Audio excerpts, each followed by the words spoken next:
예, 오늘은 이제 열왕기상 14장 19절에서 31절까지 이제 우리가 살펴보고자 합니다. 지난주에는 이제 저희들이 여로보암의 아내에 대해서 좀 살펴봤었죠. 참 여로보암이 참 그런 악행에도 침묵하는 이스라엘 백성들을 예표하는 그런 자였다라는 것이고, 이제 오늘날에는 이제 비진리에 아무런 소리도 내지 못하는 종교 체제와 그런 거기에 있는 성도들을 의미한다라고 이제 그렇게 우리가 나누었었죠. 참 지난주 그 내용을 살펴보는 동안에 그 여로보암의 그 아내의 모습은 참 자기 아들이 죽는다 그러고 그다음에 이스라엘이 망한다고 그러는데도 참 침묵하는 그런 답답한 모습을 봤었죠. 오늘날 우리가 세상 교회에 있는 사람들에게 하나님의 진리의 말씀을 전달할 때도 그들이 받아들이는 그 태도에 있어서 우리는 참 답답함을 많이 느끼죠. 그런 것을 우리가 생각해 볼 수 있다라는 것이었고, 이제 오늘은 이제 19절부터 내려갑니다. 19절하고 20절에 가면은 북이스라엘 왕 여로보암의 죽음이 나오고, 그 다음에 그 아들 나답이 왕위를 계승한다는 그런 내용이 나오죠. 여로보암의 행적이라는 말이 나옵니다. 여로보암의 행적이라는 것은 뭐 우리가 그동안 나누어서 잘 알고 계시겠지만은 참 우상 숭배한 그런 행적이 두드러지죠. 참 우상 숭배에 어떻게 보면 길잡이 역할을 시작을 했고, 그 다음에 또 우상 숭배를 더 확대시킨 그런 자였다라는 것이죠. 많은 우상을 만들었고, 그 다음에 참 그 우상을 섬기는 그런 제사장을 양성한 그런 자였다라는 것이죠. 그 다음에 이제 역대하 13장 2절부터 이제 20절에 가면은, 여로보암의 그 행적이 또 자세히 나옵니다. 거기에 보면 여로보암 18년 때에 아비야가 참 남유다 왕이 되어가지고 3년 동안 다스릴 때에 이 아비야가 여로보암과 전쟁을 한 그런 내용이 나옵니다. 아, 여로보암의 이제 행적을 보면은 여로보암 입장으로 봐서는 참 어떻게 보면 신생 국가죠. 이제 새로 이제 쪼개졌지만은 새로 이제 나라를 시작하는 그런 신생 국가로서 어떻게 하면 자기의 왕권을 참 강화시킬까 하는 거기에 이제 초점이 맞춰지는 그런 행적이겠죠. 그러다 보니까 국내적으로도 백성들의 마음을 얻기 위해서 여러 가지 방법을 썼죠. 그래서 베델과 단에 이제 신전을 만들고 우상을 세우고 거기서 참 하나님을 섬기도록 하는 그런 이상한 짓을 했죠. 그 다음에 이제 또 많은 전쟁도 치렀을 거다라는 것이죠. 그 다음에 이제 역대 지략에 기록을 했다라는 건데, 이제 이거는 북이스라엘의 그 왕실의 기록을 말하는 거죠. 왕실에도 서기관들이 있기 때문에 그 서기관들이 쓴 왕실의 기록이다라고 보면 됩니다. 22년간을 통치했고, 그 다음에 아들이 왕위를 물려받았고, 여로보암은 그의 조상들과 함께 잤다라고 이제 죽었다라는 표현을 이제 그렇게 이제 썼습니다. 아, 여로보암이 그의 조상들과 함께 잤다, 잠에 이렇게 나왔는데, 평안한 죽음은 아니었을 거다라는 것을 우리가 짐작을 하죠. 지난번에도 우리가 나눴듯이 선지자 아이야가 예언을 한 내용이 나오죠. 10절에도 보면은 여로보암의 집을 맑게 씻어버릴 것이다라고 그렇게 경고를 하셨고, 그 다음에 여로보암에 속한 자가 성읍에서 죽은 적 개가 먹고 들에서 죽으면은 공중의 새가 먹는다는 그런 저주의 말을 했기 때문에 여로보암의 죽음은 결코 평안한 죽음이 될 수는 없었을 거다라는 것이죠. 실제로 역대하 13장 20절에 보면은 여로보암이 아비야와의 그 전쟁을 치르는 내용이 나옵니다. 거기에서 전쟁에서 크게 패했다라는 기록이 나오죠. 유다는 40만 명이 올라와서 전쟁하려고 올라왔고, 그 다음에 이제 여로보암은 80만 명이 그렇게 전쟁에 참여를 했습니다. 그러니까 벌써 아비아는 40만이고, 그 다음에 여로보암은 80만 명이면 참 숫자적으로 보면은 여로보암이 충분히 이길 것 같은데, 역대하 13장 20절에 보면은, 여로보암의 군사가 50만 명이나 죽었다라고 그렇게 기록이 나옵니다. 그러면은 완전히 대패죠. 예, 참 더 많은 군사 수를 가지고도 이렇게 대패를 했다라는 것이죠. 그러니까 아비와의 전쟁에서 크게 패한 다음에 하나님께서 치심에 그가 죽었다라고 그렇게 나옵니다. 그러니까 여로보암의 죽음은 결코 평안한 죽음은 아니었다라는 것을 우리가 알 수가 있겠죠. 그 다음에 이제 21절에서 24절에 가면은 이제는 유다 왕 르호보암에 대한 기록이 나옵니다. 이렇게 14장에서 여로보암의 죽음과 그 다음에 르호보암의 그 행적과 죽음이 이렇게 같이 나온다라는 것도 좀 특이하죠. 어떻게 보면은 이 두 사람 다 하나님 보시기에는 그렇게 참 선하지 못하고 악한 왕이었다라는 그런 공통점이 있는 것이죠. 르호보암은 오늘 구절을 보면은 왕위에 오른 때 나이가 41세라고 그럽니다. 그리고 예루살렘에서 17년간 다스렸다라고 그렇게 나오죠. 그런데 이제 이 17년간 중에 이 르호보암은 계속해서 악한 왕은 아니었다라는 것이죠. 처음 한 3년 정도는 그래도 좀 하나님을 찾고 그다음에 유다가 좀 강성한 그런 모습을 갖추었다라는 것이죠. 그 이유는 무엇이냐 하면은 여로보암 체제에 있던 사람들이 레위 지파나 하나님을 성실히 섬기고자 하는 그런 사람들이 여로보암이 너무 악행을 하니까 하나님 앞에 범죄하니까 그들이 여로보암을 떠나서 르호보암에게로 많이 넘어왔다라는 것이죠. 지난번에도 소개해드렸죠. 그러다 보니까 그 사람들이 르호보암에게 참 하나님을 잘 섬겨야 된다는 그런 여러 가지 언지를 줬고, 그랬기 때문에 처음 한 3년간은 르호보암이 하나님을 어느 정도 잘 섬겼다라고 볼 수가 있고 나라도 좀 강성했다라고 우리가 생각해 볼 수가 있는데 그러나 이제 나머지 14년 동안은 르호보암이 하나님 앞에 범죄했다라고 이제 그렇게 주로 나오죠.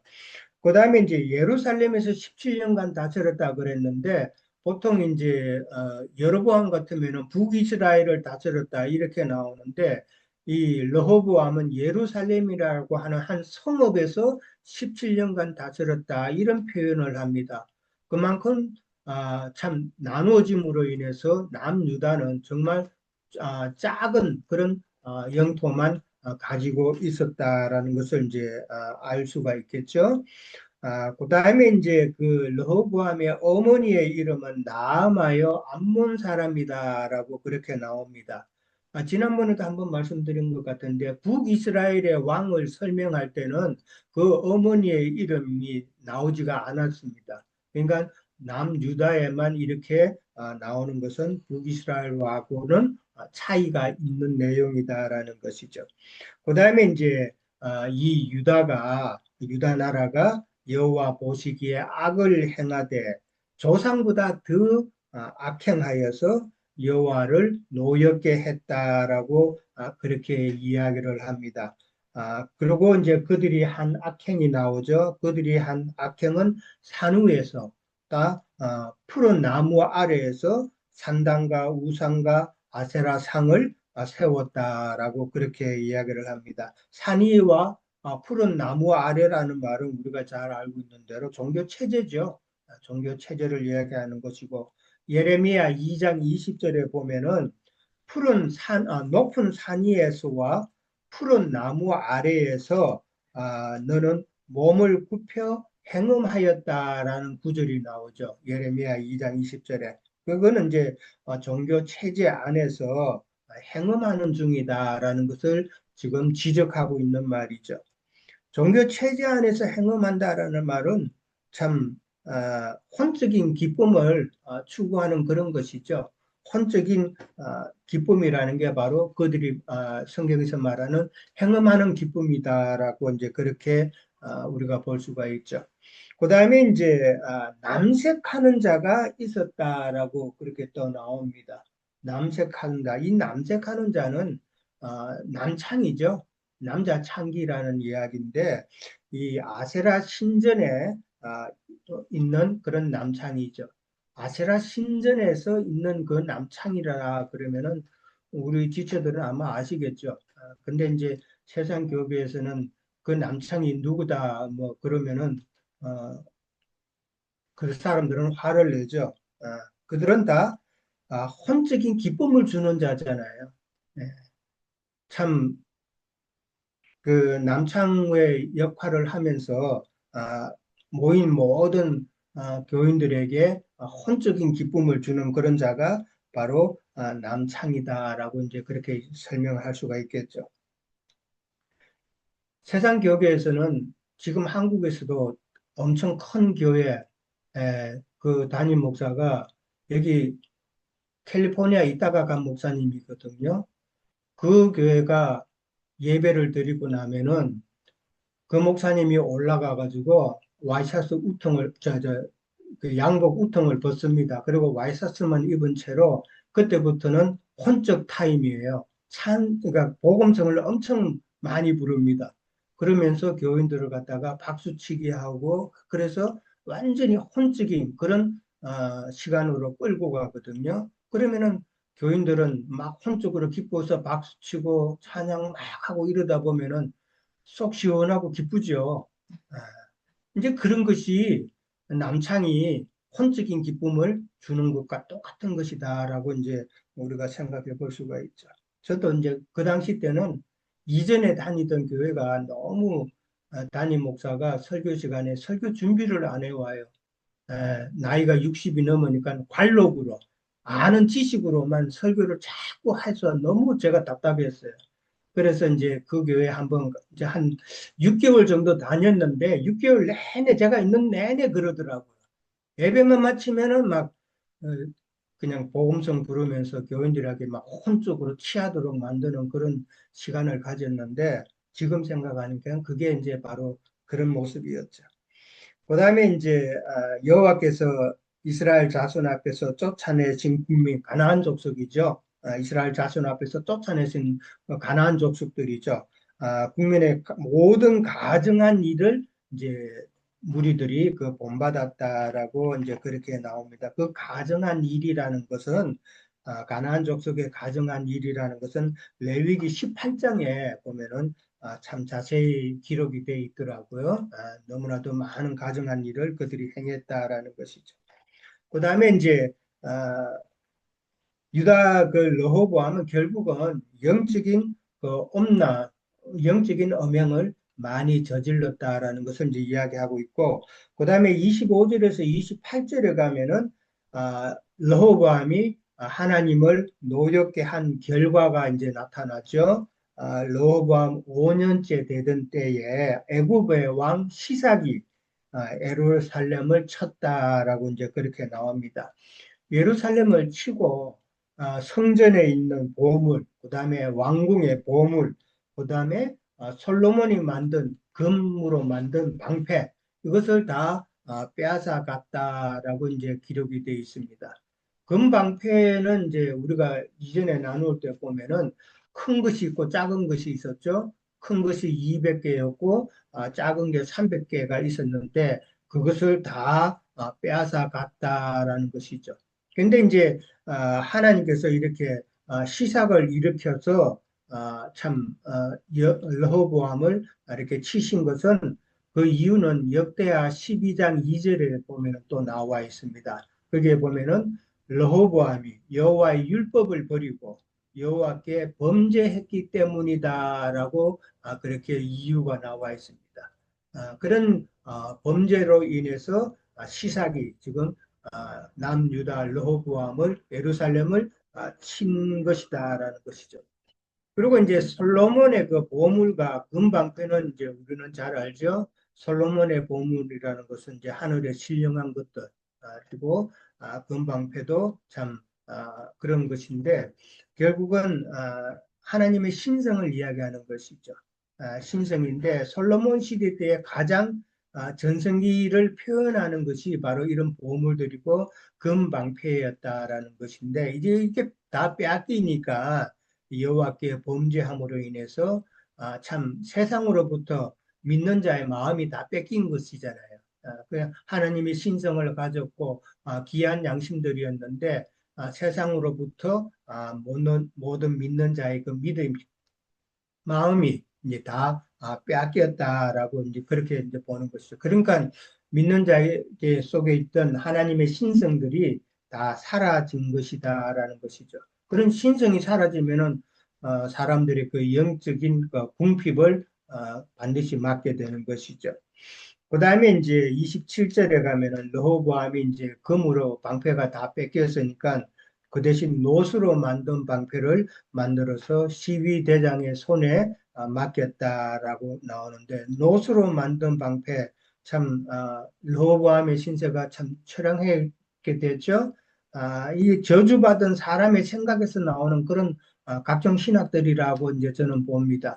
노수로 만든 방패니까 저주받은 사람에게서 나온 여러 가지 생각들, 교리들, 이런 것을 말하지 않나 생각하고, 그 다음에 이제 28절에 가면은 왕이 여호와의 성전에 들어갈 때마다 시위하는 자가 그 방패를 들고 갔다가 시위소로 도로 가져갔다고 그렇게 나옵니다. 그러니까 경호했다는 것이죠. 노수로 만든 참그 방패로 왕이 여호와의 성전에 들어가면은 그것을 가지고 경호하다가 경호가 끝나면은 다시 참 경호실로 가져갔다 그런 식으로 이제 이해를 하면 되는데 지금 왕이 여호와의 성전에 들어갔다라고 이런 표현이 나옵니다.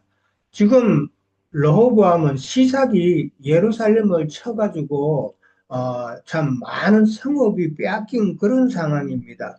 그런데도 지금 여호와의 그 성전에 들어갔다라고 나오는데 역대하 12장 3절에 보면은 시삭의 군대 내용이 나옵니다. 거기에 보면은 병거가 1200대가 있고 그 다음에 마병이 6만이나 이끌고 그렇게 올라왔다고 그럽니다. 그 다음에 이제 올라올 때 애굽의 군사들만 온 것이 아니라 리비아나 수기나 그 다음에 구스 사람들이 참 헤아릴 수 없을 만큼 많은 사람들이 참 시삭과 같이 지금 르호보암을 치러 왔다라는 것이죠. 그러고 나서 이제 그들이 빼앗은 성읍만 해도 150여 성읍이나 빼앗았다라고 그렇게 나옵니다. 그러면은 상당히 큰 전쟁이고 르호보암은 완전히 멸망할 수밖에 없는 상황인데 이 여호와의 성전에는 들어갔다고 이렇게 나옵니다. 그 이유는 이제 역대하 12장 3절 이후에 보면은 선지자 스마야가 나옵니다. 그 선지자 스마야가 르호보암과 방백에게 가가지고 너희가 하나님의 말씀을 전하는데 너희가 나를 버렸으므로 나도 너희를 시삭의 손에 넘겼다라고 그렇게 스마야 선지자가 이야기를 합니다. 그 말을 듣고 르호보암이 스스로 겸비했다라고 그렇게 나옵니다.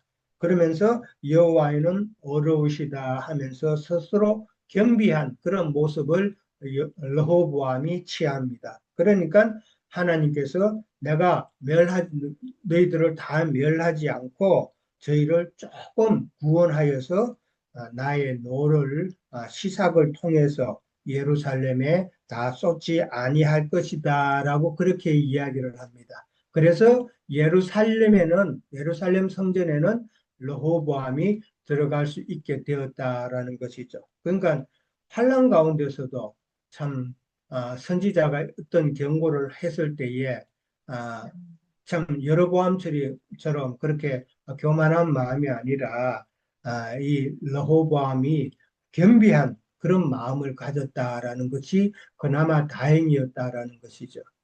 참 이거 보면서 우리가 어떤 환란이 있고 참 그럴 때에는 우리는 겸비한 마음을 가져야 되겠다라는 것을 저는 개인적으로 좀 더 깊게 생각을 해 봤습니다. 그 다음에 이제 29절에서 31절에 가면은 이제 르호보암의 사적과 행한 일들이 나오고, 그 다음에 르호보암이 장사되는 그런 이야기가 나옵니다. 그러면서 르호보암과 여로보암 사이에 항상 전쟁이 있었다라고 그렇게 나옵니다. 참 서로 이제 한 뿌리에서 이제 둘로 나누어졌으니까 서로 이제 내가 우에 있다, 내가 더 낫다, 너보다 낫다 하는 이런 참 마음이 많이 있었겠죠. 그러니까 내가 서로 정통이다. 내가 멸집 하나 갖고 있으니까 내가 정통이다. 아니다. 내가 다윗과 솔로몬의 대를 이어서 내가 정통이다. 이런 식으로 참 많이 다투었겠죠. 이런 것은 이제 교회사에 있어서도 아직도 천주교와 개신교가 서로 다투는 그런 모습으로 이제 생각해 볼 수 있는데 저는 이 르호보암이나 여로보암이나 둘 다 하나님의 말씀에서 떠난 자이기 때문에 그 마음에는 결코 평안이 없다. 결코 평안이 없고 그들 개인적으로도 참 그 영적인 그 상태를 보면은 늘 전쟁하는 그런 상태를 우리가 또 생각해 볼 수 있다라는 것이죠. 하나님의 말씀을 떠난 자, 그들은 늘 참 전장과 같은 그런 삶을 살잖아요. 불평하고 서로 싸우고 하는 이런 모습을 우리가 생각해 볼 수 있다는 것이죠. 러브암도 조상들과 함께 다윗성에 장사되었다라고 그럽니다. 그리고 그의 어머니의 이름은 나아마요 암몬 사람이고 그 아들 아비암이 대신해서 왕이 되었다라고 이제 그렇게 이야기를 합니다. 여기서 이제 우리가 또 한번 생각해 볼 수 있는 그 내용은 이미 21절에서 로보암을 갖다가 설명할 때에 그의 어머니 이름은 나아마요 암몬 사람이다라고 한번 나왔습니다. 한번 나왔는데 지금 31절 마지막에 가서도 또 한 번 더 나옵니다. 이두 번 나오는 것은 뭔가 이게 말하고자 하는 뜻이 있다라고 이제 생각해 볼 수가 있겠죠. 근데 이제 그 나아만은 암몬 족속이다라는 것을 두 분 다 그렇게 밝혀요. 그러면은 암몬 족속인 어머니에게서 물려받은 그 신앙, 르호보암의 그 신앙을 우리가 한 번쯤은 생각해 봐야 된다는 말이죠. 그러니까 어릴 때부터 참 자기 어머니가 이방신, 그 밀곰이죠.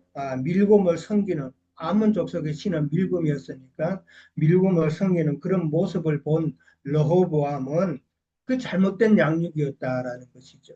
그 잘못된 양육으로 인해서 결국은 하나님 앞에 이렇게 버림받은 것이 되었다라는 것을 우리는 생각해 봐야 된다는 것이죠. 오늘날 세상 교회도 지금 똑같은 상황이라는 것이죠.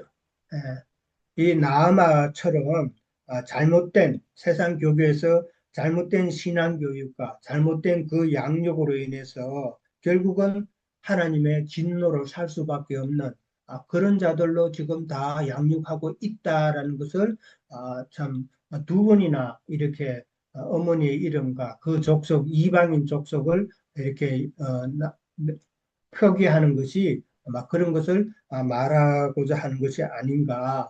그러니까 어릴 때부터 뭐 3살 버릇이 8까지 간다고 그러는데 어릴 때 그 신앙이 참 중요하다라는 것이죠.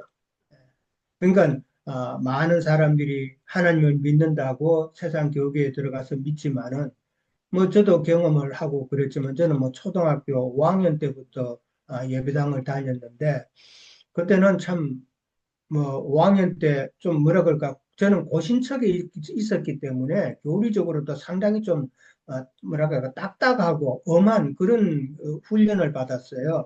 그래서 일요일만 되면은 주일이라고 그러면서 절대 공부하면 안 되고 TV도 보면 안 되고 뭐 이런 식으로 저는 교육을 받았어요. 그러다 보니까 커서도 그게 참 영향을 끼치더라고요. 근데 이제 점점점 신앙생활 하면서 이제 그런 것을 조금씩 이제 버리게 되고 그랬는데 이제 이 말씀을 진리의 말씀을 온전히 이제 깨닫고는 그런 것이 다 이 잘못된 양육이었다라고 이제 알게 되는 것이죠. 그러니까 참 진리로 온전한 참 교육과 온전한 양육을 받는 것이 얼마나 중요한 건가를 지금 오늘 본문에서 하나님께서는 말씀하고 계시지 않나 그렇게 생각을 해 봅니다. 자, 저는 여기까지 하도록 하겠습니다. 예. 더 연결해 주세요. 네, 수고하셨습니다. 네, 뭐 저도 열왕기상 14장 19절 이하로 읽으면서 어, 우리가 신앙생활을 하고 들어올 때는 기존 그 사람의 관념으로 조성된 첫아담 정신에 머물러 있고 그것이 처리되는 과정이 이제 우리가 신앙 여정에 이제 나타난다고 봅니다. 그래서 그 처리가 되지 않은 신앙으로 계속 할 때는 이렇게 그 아까 우리 유영재님 잘 설명을 해주셨는데 전에 있던 그걸 가지고 그대로 들어와서 주님의 몸된 교회에 오히려 해가 될 수가 있다는 거죠. 그래서 그 전에 있던 것을 싹 버린 경우가 이제 그 원래 그 신명기 23장 3절에 보면은 암몬과 모압 사람은 여호와 총회에 못 들어온다 이렇게 딱 했는데 들어온 사람이 있었죠. 룻이죠. 룻이 이제 보아스를 통해서 여호와 총회에 들어왔는데 룻은 우리 형제님 얘기하신 대로 뭐 전에 있던 그런 옛 습관을 보아스를 통해서 완전히 그게 처리된 거죠. 해소되고.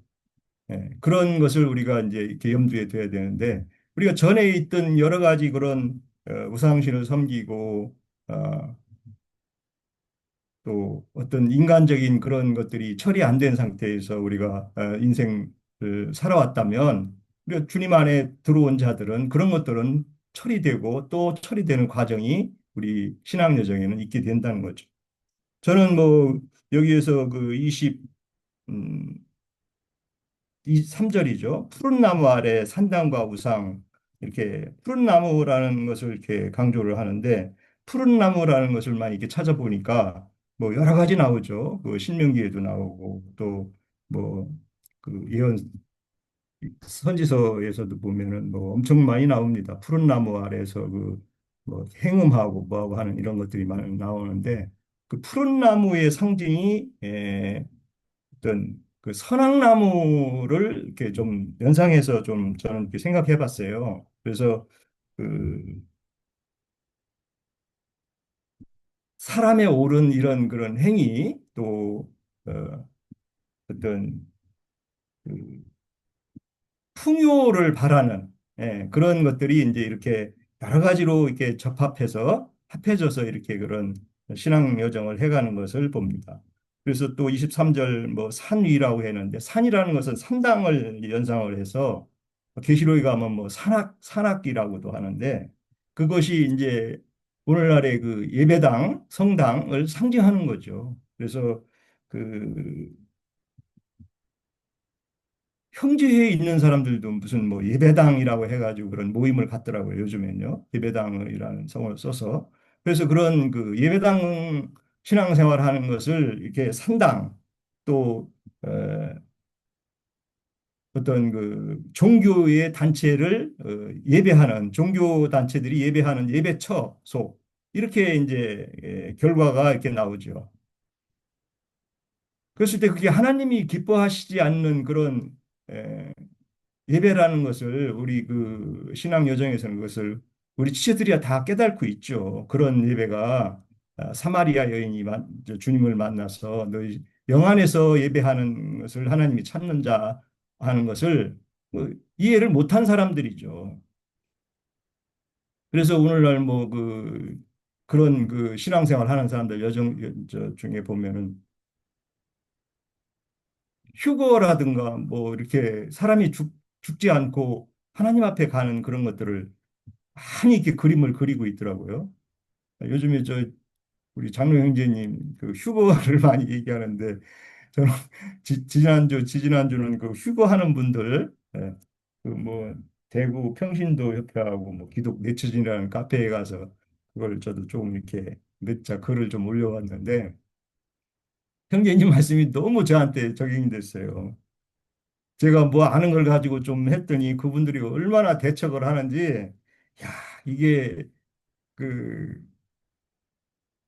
제가 미성숙한 제가 그 사람들을 어떻게 한번 예?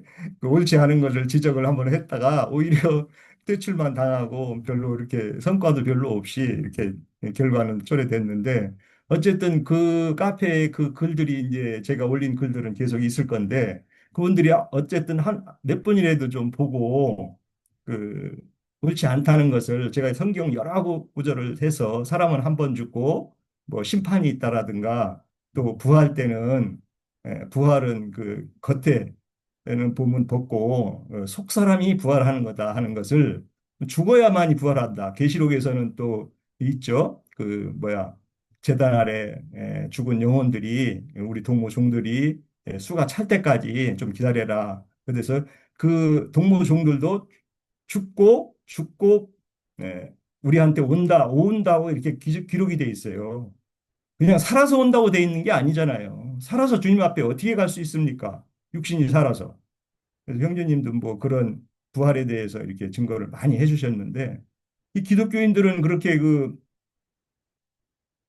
어떤 산채로 가는 그런 연상을 많이 해요. 예수님도 부활하셔갖고 고기도 먹고 뭐 꿀도 먹고 실제로 이렇게 먹어서 이렇게 하지 않냐. 그런 자기네들 이해한 그런 구절을 탁탁탁탁 갖다 이렇게 들여대요. 꼭 그런 사람들의 그 주특기예요. 예수님도 살아서 막 응? 와서 뭐 내 손을 봐라, 뭐 내 여기 저 옆구리를 봐라 그랬다고. 이 살아있는 생명체지 어떻게 이게 부활체냐. 그 사고를 참 내려놓기가 그래서 그런 것들이 전부 이렇게 인이 쳐져 갖고 그 사람 생각이 떠나질 않는 것 같아요. 그래서 저는 이제 또 부활에 대한 얘기를 고린도 전서 15장이라든가 또 예수님이 부활하기 합당한 자들은 죽지도 않고 시집 장가도 안 간다 하는 것도 이렇게 구절구절을 다 들여줘도 오히려 그 사람들을 목욕하는 걸로 그거를 받아들이더라고요. 그런 구절을 대주면 목욕하는 걸로 이 역으로 받는 그런 것들을 봤어요. 참 우리가 그 완전하게 된다는 성경 구절에 이렇게 이제 있는데 저는 그 완전성, 완전한 뭐 텔리오스라고 그 이렇게 성숙한 것을 이렇게 추구하라 이런 그런 그 말씀들이 많이 있죠. 서신서에서는 바울 사도도 그렇고 너희가 주님 앞에 설 때 완전한 자로 서라. 그러면은 이제 그런 말씀을 할 때 어떤 그런 잘못된 이해가 처리돼야 된다는 거 아니겠어요? 근데 그게 잘못된 처리되지 않은 사람들은 주님 앞에 섰을 때 화를 당하게 돼 있잖아요. 그래서 뭐 젖먹이는 자와 아이 벤 자는 그때 화가 있다. 그것이 이제 주님께서 염두에 두고 하신 말씀인데, 그러니까 어떤 사람들은 이제 기독교인들은 완전하거나 온전한 것을 세상에서 뭐 이렇게 세상 윤리 도덕을 잘 지킨다든가, 뭐 규범을 잘 지킨다든가, 뭐 이런 걸로 이제 오해를 하다 보니까 반대로 그런 걸 지켜갖고 주님 앞에 가서 어떻게 상급을 받냐 막 자기네들끼리 싸우는 거예요. 세상 교파들끼리도 또 이렇게. 예. 그러니까 그 행위라는 개념이 정확하게 이해가 안 되다 보니까 세상에서 착한 사람, 선한 사람 되는 것이 행위로 이렇게 예정을 해서 윤리도덕 잘 지키고 또 다른 사람한테 인간적인 겸손하다든가 이런 것들로 이렇게 가지고 있더라고요. 사고들이. 근데 사실은 이 행위라는 것은 말씀을 한번 볼까요? 골로새서 1장 9절 한번 보겠습니다.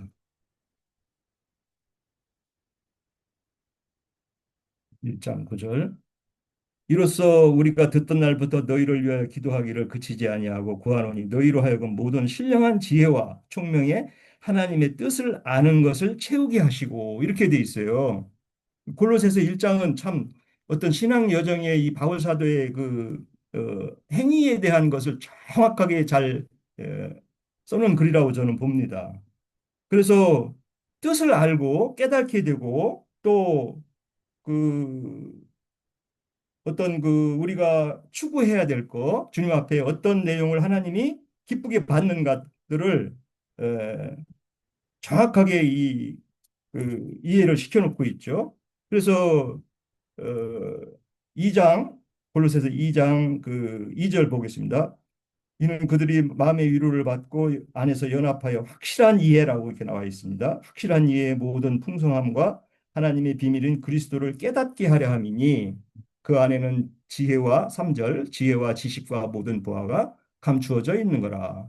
이렇게 하나님께서 요구하는 것은 하나님의 지혜와 지식과 보화 이런 것들을 잘 이해하고 또 잘 증거해서 결격 사유가 있는 이런 지체들이나 신앙생활하는 성도들한테 잘 전해서 온전하게 자기도 주님 앞에 온전하게 서야 되고 자기가 증거하는 또 복음 전해서 사람을 세울 때 그 사람도 주님 앞에 온전하게 세워야 되는 이런 행위에 대한 이해가 정확해질 거라고 봅니다.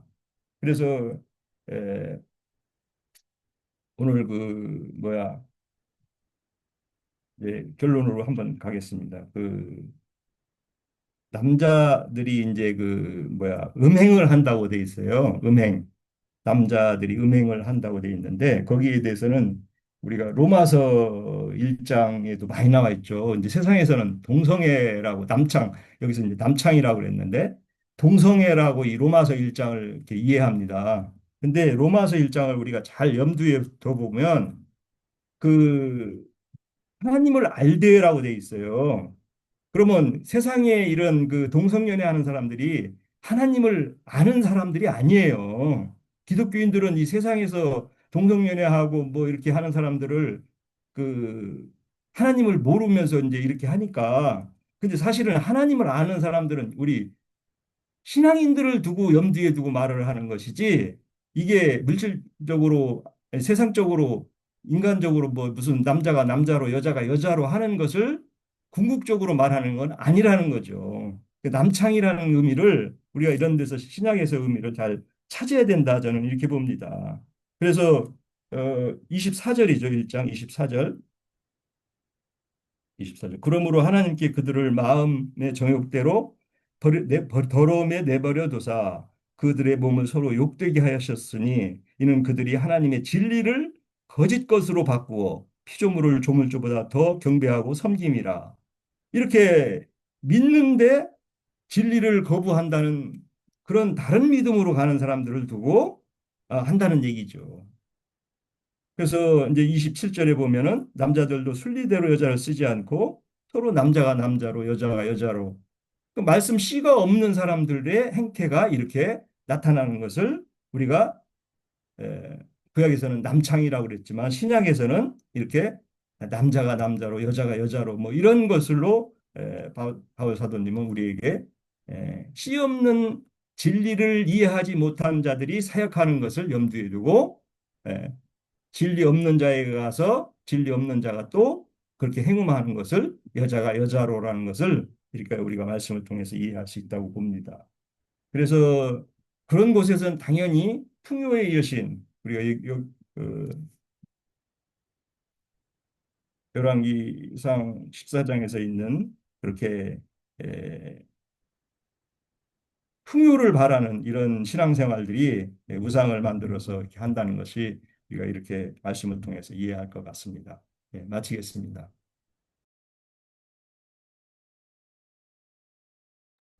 예, 또 연결해 주시죠.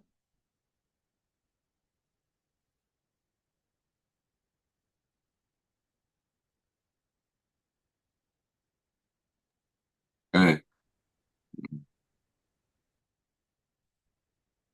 저는 오늘 그 말씀 구조를 보면 열왕기 14장이 여로보암은 17년을 통치했다고 그러고, 르호보암은 17년을 통치했다고 그러고, 여로보암은 22년을 통치했다고 그랬어요. 그러면 실질적으로 여로보암이 먼저 왕위를 잃어버리고, 뭐 죽음을 맞았다라는 거겠죠. 그리고 그 이후에 여로보암이 이제 더 오랜 기간 통치했고, 또 여로보암이 왕위에 오른 거는 르호보암이 통치 기간 중에 이제 왕위에 올랐으니까 아마 여로보암보다는 뭐 한 7, 8년이나 이 정도로 더 오랜 그 통치를 했다라고 볼 수 있어요. 그렇다면 이제 어떤 역사적 기록 순서로 본다라면 그 르호보암의 어떤 죽음과 그 앙이가 그 아들로 이렇게 교체되는 게 앞에 먼저 기록돼야 되고 그 다음에 이제 여로보암이 이렇게 기록돼야 되는 게 맞거든요. 그런데 이게 이제 역사적인 어떤 순서와는 다르게 이렇게 기록되어 있어요. 그러면 여기에도 이제 그 뭔가 말하고자 하는 의도가 있겠죠. 그래서 이제 그 의도를 이렇게 좀 생각을 해보면 우선은 이제 열왕기 14장은 전부 다 어떤 심판의 내용이에요. 결국엔 죽음으로 그 왕위가 그 아들로 이렇게 넘어가는 어떤 그런 이야기이기 때문에 그럼 심판의 어떤 심각성 이런 것들은 이제 북이스라엘의 여로보암의 어떤 제약이 더 이제 하나님 보시기에는 중요한 것이다라고 이렇게 볼 수 있을 것 같고 또 하나는 이제 그런 어떤 북이스라엘 같은 경우에는 이제 어떤 그 심판은 하지만 그렇게 뭐 멸망이라고 이렇게 표현을 하는데 그렇게 되는데 이제 남유다의 로보암의 경우 같은 경우에는 이제 우리 이제 아까 형제님 언급한 내용 보면은 역대하 11장, 12장에 가서 보면 그 애굽의 시삭이 이렇게 올라왔을 때 그들이 이제 스스로 겸비하게 이렇게 자신의 어떤 그런 모습으로 회복하는 어떤 그런 그 내용이 기록되어 있어요. 여기에서도 이제 그 하나님이 이제 그 애굽의 시삭을 올려보내서 이렇게 남유다의 로보암을 이렇게 다시 회복시키는 어떤 이야기, 이런 것들을 삽입한 이유도 있겠죠. 위에 이제 여로보암 같은 경우는 그런 것이 없는데 그런 것에 비해서는 이렇게 외세의 어떤 침입 이런 것까지도 하나님의 어떤 그들을 이렇게 다시 이렇게 깨우고 이렇게 세우는 어떤 수단으로 이렇게 활용한다라는 것을 우리가 알 수가 있죠. 그래서 이제 그런 이런 배열상의 어떤 그런 순서가 이런 의도가 있겠구나라는 걸 좀 생각을 해보고 그 남유다의 어떤 그런 거는 역시 다윗과 맺은 언약의 그 은총이 그 후대에게도 계속 그래도 이어지는 것들을 이렇게 북이스라엘과 대비시켜서 우리에게 보여준다. 그래서 우리의 어떤 신앙이라는 게 하나님이 주신 어떤 언약과의 관계가 어떻게 맺어지는가에 따라서 이게 결정적인 요소이지 다른 것이 아니다. 그래서 우리의 믿음은 항상 언약과 관계가 깊게 이렇게 맺어져야 된다는 것과 그리고 두 번째는 여기 보면 이제 시삭이 올라와 가지고 그 성전의 보물과 왕궁의 보물을 다 이렇게 빼앗아 가는데 그 중에 이제 특별히 이렇게 언급하는 게 금방패를 언급을 하고 있고요.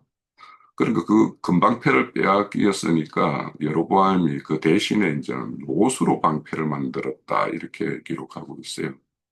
그래서 우리가 금방패와 녹방패를 이렇게 우리가 대비해서 이제 좀 생각해 볼 수 있을 것 같은데, 실질적으로 이제 그 솔로몬이 이제 40년 치리를 하고, 르호보암이 41살에 이렇게 왕위에 올랐다라면, 솔로몬이 이렇게 왕위에 오르자마자 이렇게 낳은 아들이 이제 르호보암이에요. 그러니까 르호보암이 이 평생을 이제 자기가 왕위에 오를 때까지 아버지의 어떤 솔로몬 아버지의 어떤 행습을 다 이렇게 본 사람이죠. 그래서 그런데 여기에서 이제 금방패는 솔로몬이 만든 것이다라고 할 때 이제 솔로몬이 그래도 하나님의 어떤 지혜를 가지고 하나님의 뜻에 합치될 때 그때 세웠던 그 어떤 우리가 이제 에베소서에 보면 믿음의 방패 이런 말을 해요.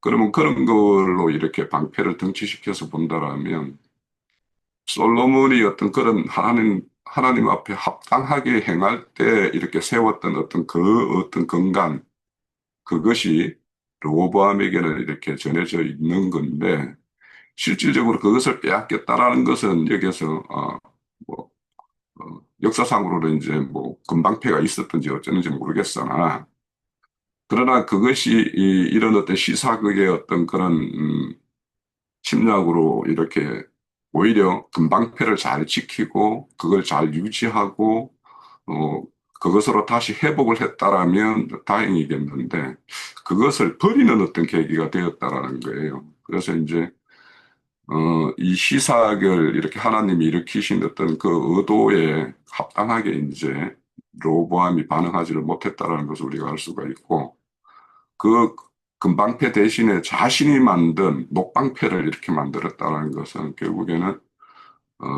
하나님의 어떤 진리의 어떤 복음을 어, 녹방패, 땅의 것, 육에 속한 것 이런 것들로 이렇게 세운 그런 방패를 이렇게 자신이 세워서 그걸 이제 가지고 성전에서 행하고 궁전에서 행하고 했다라는 걸로 보여요. 그래서 우리가 성경에서 검은 무엇이고 우리가 녹은 어떤 것인지 우리가 잘 알죠.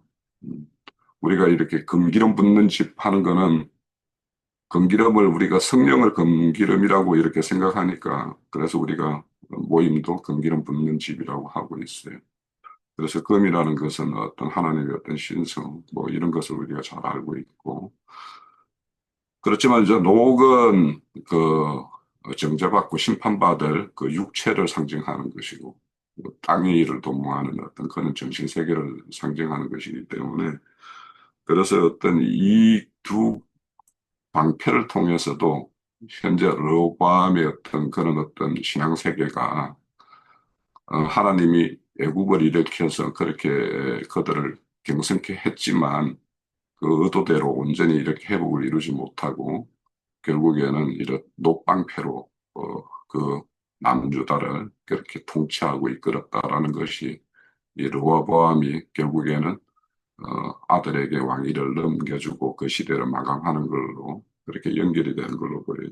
그래서 우리가 이런 어떤 우리가 어떤 말씀들을 보면 우리 그 고린도전서 10장 한 번만 찾아볼까요? 신약성경 274년인데 거기 보면 10장의 어떤 전체적인 것은 과거에 이스라엘 민족이 겪었던 일들을 이렇게 다 이렇게 쭉 나열을 하고 있어요. 고린도 교회에. 그래서 그 처음에 이제 이렇게 보면은 홍해를 건넜던 사건을 이제 1, 2절에서 언급을 하면서 어, 바닷속에서 세례를 받았다. 그러니까 홍해를 건넌 것을 세례를 표현을 하고 있어요. 그래서 거기는 바다에 들어가서 수장되었다가 다시 이렇게 반대편으로 이렇게 육지로 이렇게 꾸역꾸역 나오는 것을 이제 부활이라고 생각을 하는 거죠. 그렇게 표현하고 있고, 그렇게 해서 홍해를 건너서는 강약길을 행하면서 신령한 음식과 음료를 이렇게 마셨지만, 그 5절에 보면 그들이 다 강야에서 멸망을 받았다. 이렇게 말씀을 해요. 이런 일들은 우리에게 본보기가 된다. 우리로 하여금 그들의 악을 절개할 것이 같이 절개하는 자가 되지 않게 하려 합니다. 이렇게 말씀하면서 그 뒤에 또 계속 그 발람의 교훈에 따라서 언행하다가 2만 3천 명이 죽은 것, 또 모세 인도에 이렇게 거절하다가 불뱀에게 이렇게 물려 죽은 이야기, 이런 것들을 쭉 이야기를 합니다. 그러면 오늘도 우리가 이제 이런 열왕기 14장을 통해서 두 남북 왕들이 이렇게 교체되는 어떤 사건을 우리가 보게 돼요. 그래서 이런 것들이 예, 하나님의 어떤 그 북이스라엘이라는 남유다가 다 하나님에 의해서 부름받은 어떤 그런 민족이고 백성이었지만 그들이 어떤 행한 거에 따라서 이렇게 심판의 대상이 되기도 하고 그렇지만은 그 가운데서도 하나님이 어떤 언약에 근거해서 이렇게 그 한 만족이 이렇게 보존되는 어떤 이런 것들을 우리가 잘 대비해서 보면 우리의 어떤 신앙이라는 것들, 이런 근간이 어디에 이렇게 뿌리가 이렇게 정착되어야 되는가 하는 것도 우리가 잘 볼 수 있다고 생각합니다. 예.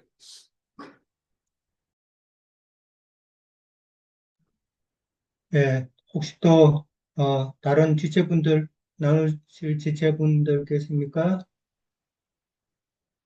없으세요? 예. 그러면 우리 장로 형제님 혹시 하실 말씀 있으시면 이제 마무리하시고 마치죠. 뭐 특별히 참여할 거는 뭐 없는데요. 오늘 뭐 이제 여러 가지 용어들이 나와서 높은 산과 그 푸른 나무 아래에서 허리를 굽혀 음행을 하였다 뭐 이런 표현이라든지 남창 이야기 또 남색하는 자들 이야기 이런 특별한 그 이야기들이 나왔어요. 우리 기룡재님 증거하시는 중에서 남색하는 자들과 남창이라고 하는 것이 이게 좀 약간 혼재된 상태로 설명을 했던 것 같아요. 남색하는 자들이라는 거는 남자가 남자로 뭐 이제 그런 뜻인 것이고, 남창이라고 하는 것은 어떤 음란한 여자들의 모임에서 그 여자들의 모임을 즐겁게 해주는 역할을 하는 남성 창이라는 말이죠. 그런 뜻이에요. 그러니까 남색하는 자들의 그 근원은 신학교인데, 각 교단의 신학교 교수들이 뭘 가르치느냐면 남창 노릇하는 수단을 가르쳐서 내보내는 거예요. 그럼 이제 그게 내보낸다는 건 이제 안수를 해서 이제 목회자로 내보낸다 그런 말인데, 그 교단 신학생들은 음녀들의 혼을 취하게 하는 기술을 배워가지고 나오는 것이지 성경의 진리를 가르침 받아가지고 나오는 것이 아니다라는 거. 신학교가 어떤 역할을 하는지를 아셔야 되겠고, 신학교 출신들이 나오면 남창 노릇을 이제 하는데, 그 사람들은 많은 음료들을 불러 모아놓고서 많은 음료들의 그 잔치, 이제 집회죠. 거기에서 그 음료들을 기쁘게 해주는 역할을 하는 거예요. 그런데 그런 재주가 있어요. 사람들은 왜 배우기를 그 신학교에 가서 그걸 배워가지고 왔으니까 그거를 가지고서 성경 말씀 이제 조금 섞어가지고 말장난하는 거죠. 그러면 뭐 이제 다들 뭐 아까 우리 이영재님 저 LA에서 순봉교회라는 걸 신부를 하다가 조성교 목사가 죽으니까 이제 여의도로 이제 다시 부임해서 온 그 목사 얘기하던데, 그런 짓을 배워가지고 몸에 익혀 있는 거예요. 그래서 이 많은 사람들을 울리고 웃기고 자기가 하고 싶은 대로 요리할 수 있는 그런 기술을 배워가지고 나오고, 그들이 목회 잘한다라는 것은 어떻게 하면 많은 사람을 모아서 다른 예배당이나 다른 모임으로 빠져나가지 못하도록 이렇게 묶어놓고 그들을 혼적으로 취해서 기쁘게 해주, 그들이 혼이 기뻐야 안 나가는 거니까, 예, 할까, 이제 이런 것을 배워가지고 나와서 그런 것들을 계속 연구하죠. 그런 것을 잘하는 사람을 목회 성공했다. 세상 교회에서는 목회 성공자다. 이렇게 또 표현을 하죠. 그러니까 그런 세속 교계에서 그 음행을 그렇게 잘 유도하는 자들이 참 여럿이 있어요. 뭐 오늘날은 그 대전에 뭐 장아무개라고 하는 목사가 그 마침 저기 뭐 같아, 저 연예계 그 웃기는 사람들 보고 뭐라고 하는데 코미디언이라고. 그래요. 그런 역할을 아주 유노에 잘하는 사람이 있고, 또 누구는 목소리가 너무 좋은 목소리를 타고 나가지고 찬송가를 감동 매기는 거예요. 찬송가를 막 이렇게 강단에서 이렇게 찬송가를 부르면 그 모인 그 신자들이 아주 졸도하는 거지 뭐 다 그냥. 예. 이게 세상에서 트로트 가수가 나와서 막 하면은 텔레비전 속으로 막 그 할머니들이 막 텔레비전 속으로 들어가려고 하잖아요. 음. 그러는 것이다 이거예요. 이게 이런 것이 오늘날 그때 당시의 그 특히 이제 그 북쪽의 산당 제사에서 그게 유행을 했었는데 이런 것이 오늘날까지 그 영이 유전되어서 기독교계에서 이런 것이 횡행해지고 있는데 자신들이 높은 산 푸른 나무 아래에 가서 허리를 굽혀 무상을 숭배하는 무상숭배자들이라고 하는 인식이 전혀 없는 거예요. 그건 너무 당연하고 그게 너무 깊은 거예요. 그러다 보니 그 사람들은 꼭두 새벽에 6시에 예배당에 모여가지고 밤 10시나 돼야 집에 돌아와요. 그래도 그게 너무 감사해요. 그 사람들은. 그런 사람들이 이런 진리의 말씀을 받아들이려고 하겠어요? 자기네들이 그 생활이 너무 깊은데. 분풍이나 있는 여자들이 그 음녀들끼리 이렇게 끼리끼리 해서 예, 그 술장도 돌리고 해가면서 하는 모임에 모여가지고 남창 불러가지고서 그 뭐라 그러나 그 놀이한다고 그러나 그런 짓을 하는 것이 오늘날 기독교계의 소위 예배라는 것이라는 거예요.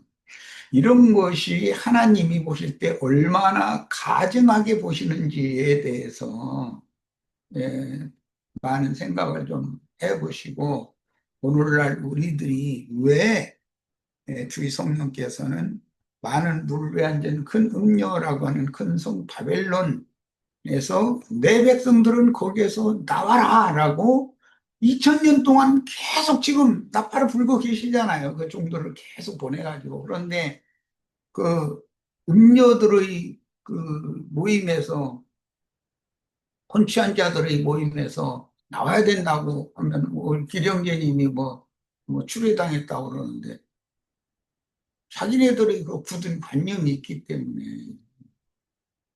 진리를 증거하는 것을 받으려고를 하는 거죠. 너무 안타까워요.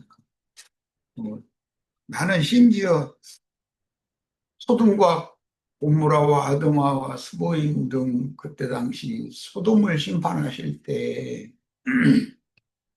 의인 10명이 없어서 그 성을 다 불살라버렸다고 그랬는데 오늘날 지금 현재 이게 영적 소돔이고 영적 애굽이라는 게 세상 교계인데 세상 교계에서 나올 자가 이제는 다 나와가지고 더 이상은 거기에서 불러낼 자가 없는 때가 된 것이 아닌가. 예, 그런 생각까지 해보고 있습니다. 예, 너무 좀 극단적인 질문이겠네요. 예.